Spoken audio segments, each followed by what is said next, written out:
HELLRAISER is a 2022 horror film directed by David Bruckner. What is the film trying to say? Is it as good as the original? Let's talk about it. Good evening, everyone. My name is Celeste de la Cabra. Welcome back to the channel. As you may have seen, I did an analysis of the original '87 Hellraiser, and here is the promised follow-up review for the 2022 Hellraiser adaptation. So just a couple disclaimers before we get into it. This is sort of in conversation with my last review, but I don't think you need to have seen it or even need to have seen the original Hellraiser to get something out of this review. I will say that I recommend you watch the 2022 version before you watch this review because I'm going to spoil the shit out of it. So please do me a favor, go ahead and add this video to your watch later playlist. Go watch the film on Hulu and then come hang out. For those of you who stuck around, let's go ahead and do a quick plot recap before we get into the meat of the analysis. Riley is a drug addict living with her brother and his partner. Her new boyfriend convinces her to help him break into a warehouse and steal the shipment that's inside. However, rather than a bunch of money as they hoped, it is revealed to be a mysterious puzzle box. Riley has a falling out with her brother and takes it to the park where she inadvertently opens it. Once he finds her, he inadvertently touches it and it ends up disappearing him. Riley then embarks on a quest to find out what the box is and how she can get her brother back. All the while, the Cenobites are on her trail and more people that touch the box start to die in horrific ways. So I'm going to start with a general kind of overview of my thoughts on the film itself. The biggest feeling that I get about the film is that it's just kind of a relatively safe horror film. Like, it kind of plays it by the books and there's not too much in the way of risks or surprises here. That being said, I do feel like it is a confident and well-made film, and I appreciate that it didn't feel too CG heavy or perhaps artificial. Like, overall, it does feel like it was made in earnest, and there is a core voice at the heart of the film. However, that being said, throughout my viewing, I kind of felt like I saw production notes or producer's notes all over the screen in various parts. The film seems to be attempting to tick a lot of boxes and trying to appeal to as many people as possible, while still, kind of trying to offer a little bit of fan service and please the core Hellraiser fan base. I will say that the actors do well with the material that they're given, and I think that Jamie Clayton is a wonderful Pinhead. I think that she's a really unique and fresh take on the character, and I think that her performance is certainly worthy of Doug Bradley's legacy. I will say that to me the other Cenobites are just kind of lame. Like, I don't feel that they're particularly memorable or scary, and they seem relatively toothless. They're not particularly threatening.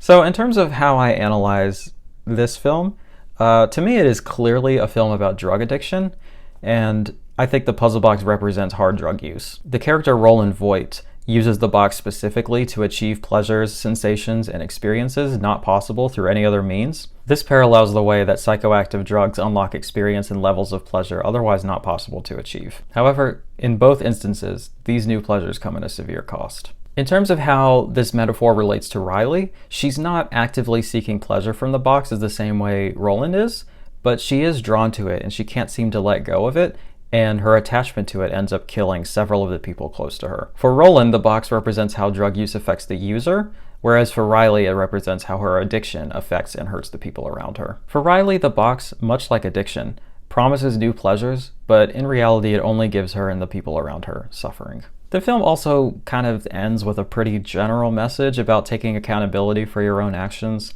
Riley chooses to take responsibility for the people she's hurt because of her addiction, rather than continuing to avoid the guilt by turning to the empty promises of the Cenobites. Okay, now I'd like to talk about how this film to me compares both narratively and thematically to the '87 original. So first I want to talk about how the Cenobites compare in these two films.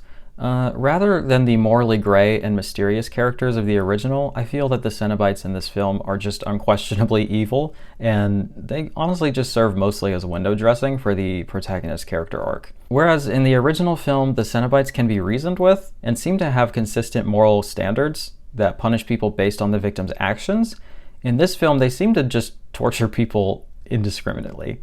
The only real criteria, it seems, is to be, scratched and cut by the box, whether this was even intentional or not. They also just straight up lie about their intentions and the promises that they make, seemingly just for the sole purpose of hurting people.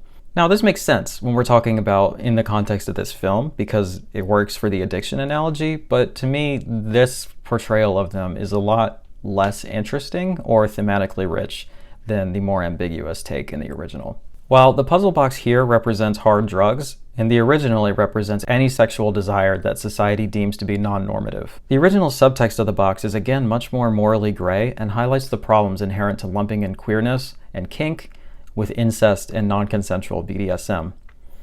In the original Hellraiser and in the 1980s gay panic, all sexual aberrations, consensual or not, were placed in the same box. In addition, the queer narrative is kind of gone in this iteration of the story.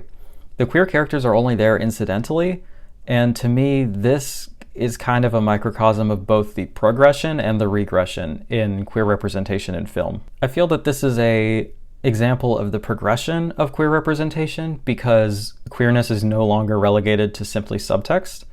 Riley's brother is in a gay relationship and his partner is one of the main characters. We see them living as gay lovers and it's really just like a non-issue. No one says anything overtly homophobic, and it's really just kind of seen as completely normal. This is overall, of course, a good thing, and representative of the progress both cinema and society at large have made in regards to attitudes towards queer people. In addition to the characters, let's talk about the actors. Jamie Clayton is a transgender woman playing Pinhead. This is not actually brought up or utilized at all in the film itself. The only way a viewer would know this would be to look it up or just know going into it. Again, it's really awesome that a trans woman can play a previously canonically male character and it just works.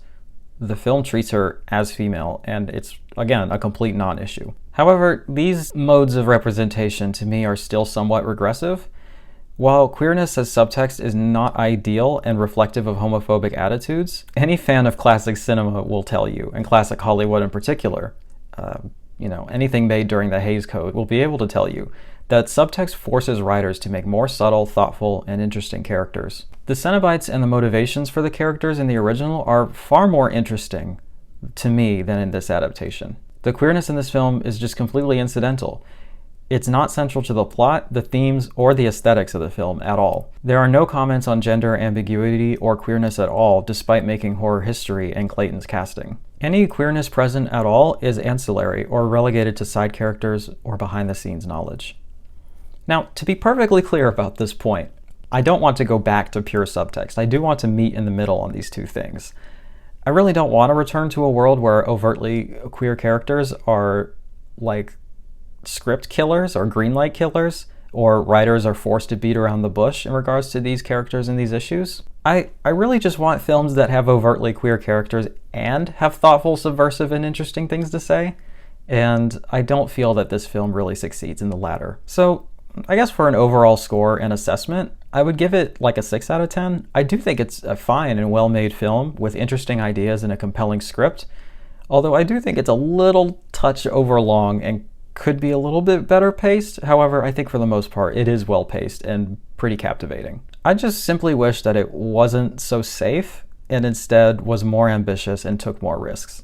And you know what? At the end of the day, a Hellraiser film needs more sex and violence than this one provides. Alright, so if you made it this far, I want to sincerely thank you. I really appreciate you sticking around to hear what I have to say. At the end of the video, there will be a screen that you can click on where you can watch my review of the original Hellraiser film, and that would be greatly appreciated. I pride myself on fostering a kind, thoughtful, and inclusive community here on YouTube, so comments that are in line with those values are greatly appreciated. Please go ahead and let me know what you think of the film and what you think of my interpretation and where we agree and disagree. Please go ahead and click the like button and click the subscribe button if you want to help me out and see more of my videos. There are links in the description to my Letterboxd, Rate Your Music, and Instagram accounts, should you like to be a little bit more intimate with me. And that's it. That screen with the previous review should show up pretty soon, so yeah. Hail Jamie Clayton, hail Hellraiser, and hail Satan. Bye.